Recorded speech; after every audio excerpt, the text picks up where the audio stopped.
Hello guys, আমি আজকে সবাই আপনাদের সামনে আবার নতুন একটা ব্লগ নিয়ে হাজির হলাম। আশা করি আপনারা সবাই ভালো আছেন, আমিও ভালো আছি। তো আজকের ব্লগটা কি নিয়ে হতে চলেছে টাইটেল এবং থাম্বনেল দেখে এতক্ষণ হয়তো আপনারা বুঝেই গিয়েছেন।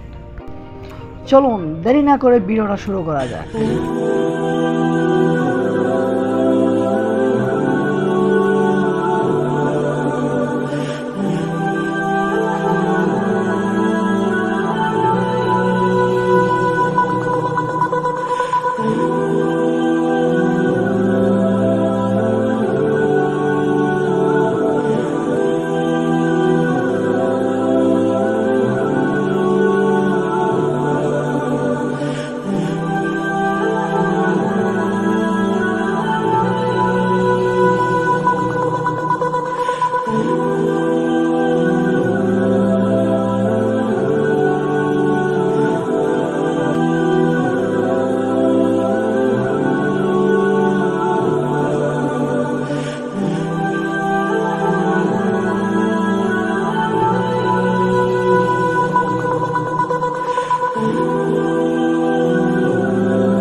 তো যারা আসতে পারেন নাই তাদের জন্য দোয়া রইল, পরবর্তী সময় শুভকামনা রইল। তারা মন খারাপ করে বসে থাকবেন না। তো এখানে মোনাজাত নিয়ে ভিডিওটা শেষ করছি। আল্লাহ হাফেজ।